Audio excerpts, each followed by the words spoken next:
She sends back, "You're about to be restricted. I told you about this sexually suggestive stuff." And I said, first of all, about to be restricted? Who the fuck you think you are? Right. But I was like, this is not sexually suggestive, but it's the fact that she thought that restricting me was going to impact my life in any way possible that she does that threat. Like somebody blocking you, like you're ever going to talk to them again. I'm going to block you. I'm literally never going to talk to you again. That does nothing. People actually be thinking I care.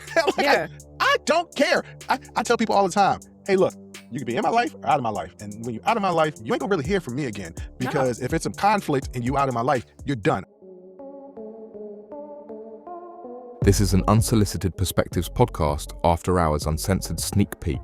Every now and then, because we are Instagram friends, I will send her DMs. I sent her one DM one time. It was not sexually suggestive, but she took it as that. Said, I really don't appreciate that. I said, cool, no problem. We'll never send anything. I don't know what about this was sexually suggestive, but okay, cool. I'll try to keep everything on the up and up. What I've been sending is a lot of personal training videos of things that personal trainers have to go through with their clients that will aggravate the hell out of them. It's always funny. Right? Once again, our mutual friend is a personal trainer. So I've been sending her more than a few, laughing, kikiing, because they're funny. We can relate to them. Last night or yesterday, I sent her one. It was this dude teaching a client to do an RDL, a Roman deadlift. And in a Roman deadlift, your back is supposed to be straight, but this person kept having a curved back, which is a common occurrence, right? And so the woman is not on screen. The dude doesn't really have a whip, but he pretends that after 10 times, he done told her and then whipped her, right? And she yells out a little moan from a scream or whatever from the pain, right? Whipped her with what? A fake whip. Because it went, quitch, the sound effect went, quitch. Oh, okay. A lot of these are personal trainers just losing their fucking patience of repeatedly saying anything or smacking the client or hitting the client. It's things that we wish we could do, but we can't do. Right. And the caption read, when you tell your client to straighten out their back 10 times, their back is still rolled and they're making you look bad to everybody else in the gym thinking that you're a bad trainer. And that is a legitimate fear of ours that every trainer has, is that your client is going to make you fucking look bad. Like you don't have no control over your client going and making sure that they eat so that they're losing the weight. You only have control over what they're doing in the gym, and you can explain it and explain it and explain it, and they're still not getting it. Yeah. That was the premise of the joke. Yeah. She sends back, "You're about to be restricted. I told you about this sexually suggestive stuff." And I said, first of all, about to be restricted? Who the fuck you think you are? Right. But I was like, this is not sexually suggestive. It's about a trainer who whipped his client who was upset because she couldn't get it right. I was like, it's the same reel that I sent you about a trainer saying the same exercise over and over again and the client isn't getting it right. And then the trainer, two women, the trainer woman smacks the woman client in the face. It's the same concept. No, what about that moan? I was like, it's a moan in agony because she just been whipped from a whip. Yeah. I was like, you know what? It's all good. Don't worry about it. So I text my friend immediately. Hey, yo, I'm off your friend. Not interested no more. Why? The same thing that I sent you, that you were like, ooh, I do that. I wish I could do that sometimes. I was like, you should recreate this reel then. And she was like, that's a good idea. The same thing I sent you that you thought was funny, she's saying is sexually suggestive. And then said that I'm on restriction. So I'm severely off. I didn't respond back in anger to the woman because I didn't want her to think that my anger was directed to the fact that she said that she was going to restrict me, as if that was going to hurt my feelings to be restricted from her.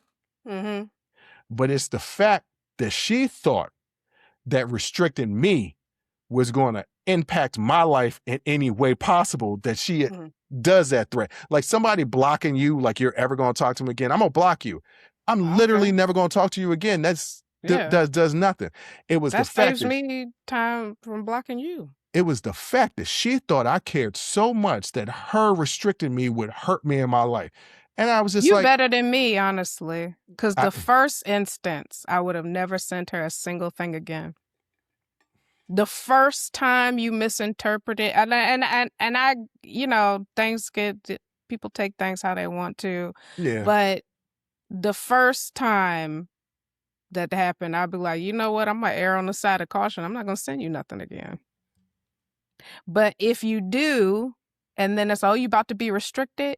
As soon as she sent that, I would not have responded. I would have immediately blocked her profile and then called your friend and told her that I'm off your friend. I thought about doing that, but we got a mutual friend, and I didn't want to put my mutual friend. I don't give a shit about that. That's your friend. That's not my friend, and it doesn't have to be my friend. I don't care that we have mutual friends. I didn't want to put my friend in a mixed up situation. Your friend shouldn't have linked y'all together. She should not have. And so it's on her, honestly. It's on her. So again, like, I don't see where any of this is my fault. That's on you. You linked me with somebody you thought I would get along with. I don't. The end. Like, that's, just know if we in the same place, I'll be cordial, obviously, but I'm not going to go out my way for nothing. I wouldn't even see. Here's the thing. If I was around her in person and she came up to say what's up to me, I'd be like, oh, this is a restricted area. So I would make a little comment, but I know that I wouldn't want to make it deep down inside, because what angered me, what truly angered me, is that she thought that I would be somebody to me. Yes. And you are nobody to me. Yes. And even the fact that we're having this conversation is kind of infuriating, because it's like she's still in the mix, but it's like you also feel like you got to explain, like, even though I'm talking about you right now, please know I don't think about you. I'm just pissed off that you think I think about you. Yes, you get it. That's the thing that set me on fire. I was like you don't have to, but yeah, you better than me. You went back, you tried to explain and this, that, and that. Nah, restricted. Well, I try to explain because I try to make sure that women don't interpret, when you go men-women things, especially during, I don't know, if the evolution of Me Too, the evolution of emotional intelligence, you never want a woman to feel uncomfortable. Right. So I was trying to explain, like, this wasn't meant to come off this way. This is how I intended it to. You took it as that. I'm not even going to say that you're wrong. You took it as you took it. I got you. Don't worry about it. And so I just won't contact her anymore. But the fact that she said you almost restricted, I was like, now you. My response would have been to myself, because I would have immediately blocked her. But my response would be, you ain't got to worry about me. That's my response in them situations. Like, you ain't got to worry about me. Yeah. You ain't got to worry about me at all. Even if you see me on the street, you ain't got to worry about me. I'm going to pretend like I didn't see you. And if we had I'll look a party you dead in your something, eye and walk right past you. You ain't got to worry about me. People actually be thinking I care. I don't care. I tell people all the time, hey, look, you could be in my life or out of my life. And when you're out of my life, you ain't going to really hear from me again. Because if it's some conflict and you out of my life, you're done. I moved around a lot as a kid. I can cut ties. I said, I've cut ties with family members. You think I won't cut ties with people that I haven't even known for a year? I ain't tripping off of that shit. But it's the fact that you think I care that's really pissing me off. Yes, that is infuriating. Yes. But no, my response the first time would have been to never have contacted her or sent her reels or anything like that again. But then, doing it the second time, and then that, you almost restricted. Oh, you ain't got to worry about me. I might have responded with that. You ain't got to worry about me. And then blocked her. I kind of said it, but in my own way. I was like, all right, then, I got you. And she just won't ever hear from me again. Thank you for watching this After Hours Uncensored sneak peek. Check out more shows on our Patreon page and YouTube membership.